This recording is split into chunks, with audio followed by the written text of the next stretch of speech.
이 시간 우리 모두에게 주시는 하나님의 귀한 약속의 말씀입니다. 신약성경 요한복음 3장 16절에서 18절까지 말씀. 신약성경 146면에 있는 요한복음 3장 16절에서 18절까지 말씀 우리 한 목소리로 합독합니다. 하나님이 세상을 이처럼 사랑하사 독생자를 주셨으니 이는 그를 믿는 자마다 멸망하지 않고 영생을 얻게 하려 하심이라. 하나님이 그 아들을 세상에 보내신 것은 세상을 심판하려 하심이 아니요 그로 말미암아 세상이 구원을 받게 하려 하심이라.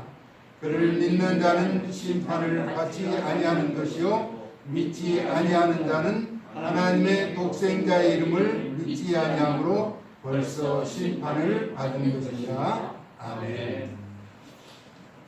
심판을 받지 않으려면이라는 제목입니다. 우리는 예수님을 믿는 자인데 심판을 받지 않는다고 성경이 우리에게 이야기하고 있죠. 다른 아이들과 같이 잘못을 했어도 내 아들은 벌을 받지 않습니다. 부모가 떡을 만들어서 파는 사람이 있어요.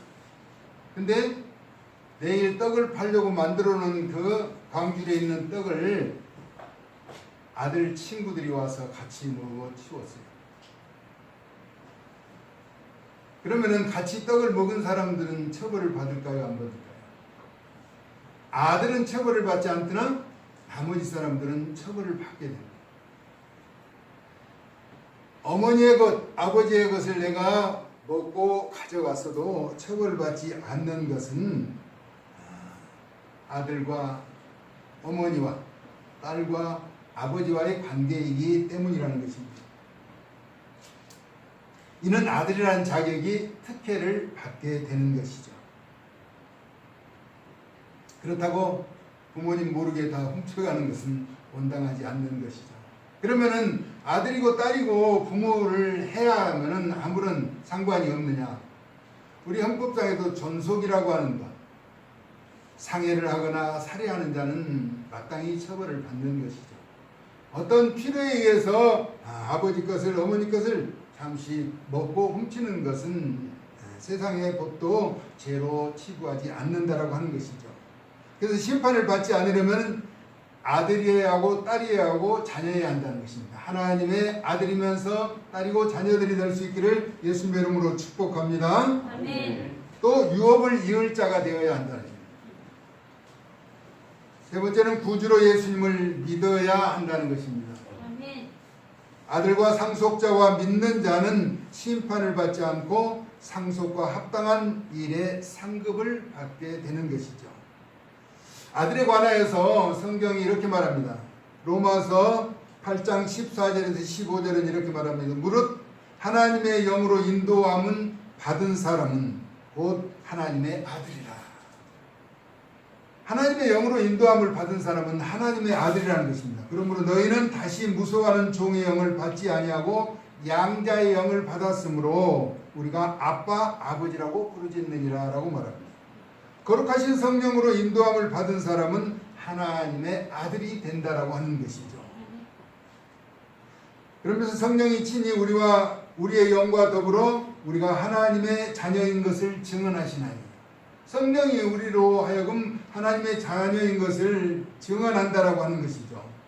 자녀이면 또한 상속자 곧 하나님의 상속자요 그리스도와 함께한 상속자이니 우리가 그와 함께 영광을 받기 위하여 고난도 함께 받아야 할 것이다 라고 말씀하고 있습니다. 때로는 상속자로서 겪는 고난이 있을 수는 있지만 그것은 영광을 받기 위함이라고 하는 것입니다. 여러분, 예수님을 믿으면서 때로는 세상의 불합리하게 좋지 않은 혜택을 받아도 그것을 너무 아쉬워하지 말라는 것입니다. 그래서 현재의 고난은 믿는 자로서 잠시 겪고 힘들고 어려운 일들을 말합니다. 그래서 현재 겪는 고난은 장차 우리에게 나타날 영광과 비교할 수 없다라고 말하고 있죠. 로마서 8장 18절에서 말하고 있습니다. 이것을 이 세상에서 100년을 사는 것과 하나님 나라에서 영원히 사는 것을 생각한다면 비교할 수 없는 관계인 것이죠. 그러므로 예수님을 믿는다는 것 때문에 잠시 어려움을 겪는 것 너무 억울해할 필요도 없다라고 하는 것이죠. 현재의 고난은 장차 우리에게 나타날 영광과는 비교의 대상이 되지 않는다라고 하는 것입니다. 그러면서 상속자에 대해서 히브리서 11장 7절에서는 이렇게 말합니다. 믿음으로 가능한 것임을 나타내고 있죠. 믿음으로 노아는 아직 보이지 않는 일에 경고하심을 받아 하나님을 경외했다는 것이죠. 경외함으로 방주를 준비하여 그 집을 구원하였으니 이로 말미암아 세상을 정죄하고 믿음을 따르는 의의 상속자가 되었다라고 말합니다. 믿음으로 의로운 상속자가 되었다. 이는 하나님 나라를 유업으로 받는 자를 말하고 있는 것입니다. 또 상속자에 대해서 에베소 3장 6절에 7절은 이방인들이 복음으로 말미암아 이는 구주를 영접한 하나님의 아들이신 예수님을 받아들인 것을 말하죠. 그리스도 예수 안에서 함께 상속자가 되고 함께 지체라고 하는 연결된 고리가 되었다는 것입니다. 함께 약속에 참여하는 자가 된다라고 말하고 있는 것입니다. 저는 최근에 아는 지인이 자기 가족 중에 그러니까 할아버지죠. 할아버지. 그러면 중년의 나이에 할아버지면 아버지 세대가 6.25를 겪었던 세대예요. 그리고 할아버지는 일제강점기를 거치는 참으로 우리나라의 열악한 상태에서 살았던 그분인데 가족이 한 10명 정도 된다고 그래요. 10명의 가족을 이끌고 그 당시에 복음을 증거하는 일에 매진했다는 것이에요. 지금도 힘들고 어렵다고 하는데 그런 시대에 복음을 증거하기 위해서 10명이나 되는 식구를 이끌고 여기저기 다니면서 복음을 전했는데 이 중년의 남자는 그 할아버지는 보지 못하고 어머니를 통해서 들었고 할머니는 보았는데 자신이 세상에서 본 할머니의 얼굴은 늘 평안하고 그렇게 밝을 수가 없었다는 것입니다. 그런데 중요한 것은 그 어려운 시기에 예상하지 못한 여러 가지 일들로 말미암아 모든 것을 풍족하게 채워주셔서 그런 활동을 계속할 수 있었다라고 하는 것이죠. 그리고 그 후손이 지금 다 잘 돼서 자기의 영향력을 나타내는 그런 위치에 서 있다라고 하는 것, 그것을 감사함으로 알려왔다는 것이죠. 그러니까 나타내고자 하는 얘기는 무엇이냐니까 하나님은 신실하셔서 약속하신 것을 반드시 이행하시는 분이라는 것이죠. 한 번도 굶주리거나 어려운 일 없이 그 모든 일을 감당하도록 채워주시는 것을 바라보았다라고 하는 것이죠. 상속자라고 하는 것은 영적인 상속자도 마찬가지입니다. 하나님이 외면하지 않으시고 반드시 지켜주신다라고 하는 것이죠. 사도 바울은 에베소 3장 7절에 이 복음을 위하여 그의 능력이 역사하시는 대로 내게 주신 하나님의 은혜의 선물을 따라 일꾼이 되었다라고 말합니다. 자신이 일꾼이 되었다. 하나님 나라의 상속자로 세움을 받은 일꾼, 다시 말하면 사명을 자랑스럽게 여긴 인물이었다는 것입니다. 그가 갈라디아서 3장 25절에서 27절에 고백하기를 믿음이 온 후로는 우리가 초등교사 아래에 있지 아니하도다. 너희가 다 믿음으로 말미암아 그리스도 예수 안에서 하나님의 아들이 되었으니 누구든지 그리스도와 합하기 위하여 세례를 받는 자는 그리스도로 옷 입었느니라. 이는 곧 영적인 변화의 증거를 말하고 있는 것입니다. 디모데전서 1장 2절에서 믿음 안에서 참 아들 된 디모데에게 바울이 편지하죠. 하나님 아버지와 그리스도 예수 우리 주께로부터 은혜와 긍휼과 평강이 내게 있을지어다. 믿음의 아들 디모데는 사도에게 인정을 받고 하나님 나라를 소망하며 믿음으로 복된 길을 걷는 자였다라고 하는 것이죠. 그래서 우리가 심판을 받지 않으려면 서두에 말씀드린 것처럼 아들이어야 한다는 것입니다. 하나님의 아들. 당 누구의 아버지 육신의 아들이 아니라 영적인 하나님의 아들이어야 한다라고 하는 것입니다. 두 번째는 상속자, 유업을 하나님 나라를 열 상속자여야 한다는 것입니다. 그리고 세 번째는 믿는 자, 예수님만이 구주임을 고백하며 사는 삶을 말하는 것이죠. 어려울 때는 찾고 편할 때는 외면하는 것이 아니라 목숨을 건 기부한 사람들처럼 하나님을 찾고 의지해야 한다는 것이죠. 여리고성, 난공불락처럼 여겼던 여리고성과 아이성을 물리쳤다는 여호수아의 군대를 그 소문을 듣고 기브온 거민들이 여호수아에게 찾아와서 화친을 맺잖아요. 멀리서 온 것처럼 빵은 이제 곰팡이가 나고 옷은 헤어지고 신발이 떨어지는 것처럼 이렇게 멀리서 온 것처럼 위장해서 화친을 맺게 됐잖아요. 그때 여호수아가 하나님께 묻지 않고 그 현상을 보고 받아들인 거예요. 그들이 물깃는 자, 나무 패는 종, 자의 종이 되겠다.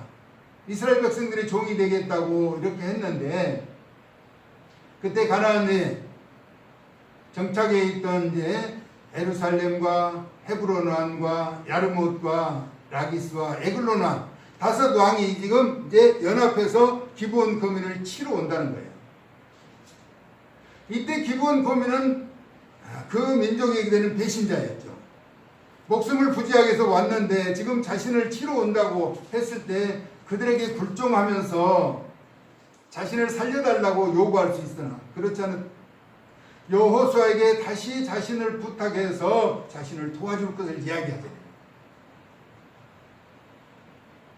위기의 상황에서도 하나님의 백성 가운데 살겠다고 고백한 그 결과로 말미암아서 하나님께서 여호수아에게 그들을 붙여주셔서 다 물리치도록 하는데, 그들을 진멸하기 위해서 기브온 위에 태양을 머물게 하고 아얄란 골짜기에 달을 매달아 놓고 싸워서 대승을 거두게 되는 그런 모습을 여호수아서 10장 이하에 소개하고 있는 것이죠. 우리는 힘들고 어려울 때 주님을 찾고 또 등 따뜻하고 편할 때 세상을 찾아가서는 안 된다라고 하는 것이죠. 어떠한 경우에서도 우리는 하나님의 상속자로서, 하나님의 아들로서, 예수님을 믿는 자로서 살아가야 한다는 것입니다. 할렐루야. 아멘. 하나님께서 세상에 아들을 보내신 것은 세상을 심판하려는 것이 아니라고 하는 것이죠. 예수님을 인하여 세상을 구원하시기 위함이라고 말씀합니다. 그래서 예수님을 구주로 믿는 자는 심판을 받지 않는다라고 말합니다. 우리는 예수님을 믿기 때문에 심판을 받지 않는 것입니다. 물론 믿지 않으면 벌써 심판을 받은 것이라고 말하죠. 마지막 날에 심판을 피하지 못한다는 것입니다.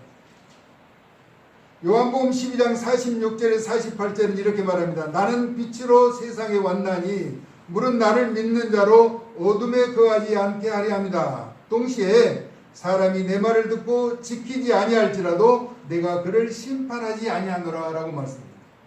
좀 역설적인 것 같잖아요. 세상에 아직도 못된 자들이 많은 이유가 여기에 있는 것이죠. 세상에 있는 그대로 심판하시지 않기 때문입니다. 우리가 볼 때는 세상에 못된 짓 하고 나쁜 짓 하는 사람들을 그냥 심판해 줬으면 얼마나 좋겠느냐는 거예요. 그러면 예수 믿는 사람이 예수를 믿는 사람은 심판을 받지 않고 이렇게 고별된 자로 살아가니까 얼마나 복이 있느냐. 하지만 예수님이 말씀하셨잖아요. 내가 온 것은, 예수님이 오신 것은 세상을 심판하려 함이 아니오 세상을 구원하려 함이다 라고 말합니다. 그래서 나를 저버리고 내 말을 받지 아니한 자를 심판할 이가 있으니 곧 내가 그 말이 마지막 날에 그를 심판하리라. 다시 말하면 마지막 날의 심판은 절대로 피하지 못한다는 것입니다.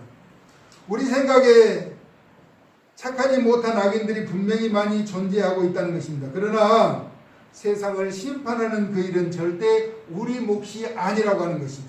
다만 우리는 아들이 되고 상속자가 되고 믿는 자가 되어야 한다는 것입니다. 세상의 악행에 대한 모든 심판은 여호와 하나님께 속한 우리 예수님의 몫이라고 하는 것이죠. 그 해답이 요한복음 5장 22절에서 24절에 그렇게 말합니다. 아버지께서 아무도 심판하지 아니하시고 심판을 다 아들에게 맡기셨으니, 예수님에게 맡기셨다는 것입니다. 이는 모든 사람으로 아버지를 공경하는 것 같이 아들을 공경하게 하려 하심이라. 아들을 공경하지 아니하는 자는 그를 보내신 아버지도 공경하지 아니하느니라. 그렇죠. 하나님을 공경하지 않는 자, 예수님도 공경하지 않고 예수님도 공경하지 않는 자는 하나님도 공경하지 않는다는 것입니다. 그러면서 내가 진실로 진실로 너희에게 이르노니 내 말을 듣고 또 나 보내신 이를 믿는 자는 영생을 얻었고 심판에 이르지 아니하나니. 그래서 우리는 예수님을 믿고 하나님의 아들로 상속자가 된 자들은 심판을 받지 않는다라고 말합니다. 그러면서 사망에서 생명으로 옮겼느니라. 그러나 우리는 이 땅에서 육신을 마감하지만 영생의 길로 가게 된다라고 하는 것이죠. 이는 하나님과 우리의 관계의 소중함을 말하고 있는 것입니다. 아들과 딸과 상속자와 믿는 자가 단번에 또는 동시에 이루어지는 경우도 흔하지는 않습니다. 가족관계가 그러하듯 충분한 과정과 여정을 통해서 나타나고 알려지게 되는 것입니다. 믿는 자로서 영향을 나타내서 심판을 면하는 우리 모두가 되어줄 수 있기를 예수님의 이름으로 축복합니다. 아멘. 분명히 심판이 주어졌는데 예수님 하나님의 아들을 믿는 자 그리고 하나님의 아들이 되는 상속자는 심판을 면한다라고 성경은 우리에게 약속하고 있습니다. 앞서 잠시 언급했던 것처럼 하나님은 신실하셔서 약속하신 것을 반드시 이루신 분이라는 거죠. 주의 일에 헌신하며 충성하는 자를 외면하지 않으시고 그 자손 대대로 지켜주신 하나님을 우리는 찬양합니다. 할렐루야. 아멘. 그러나 예수를 믿는 이 땅에서 잠깐의 어려움도 있다는 것입니다. 그래서 바울이 말하는 것처럼 생각하건대 현재의 고난은 장차 우리에게 나타날 영광과 비교할 수 없다.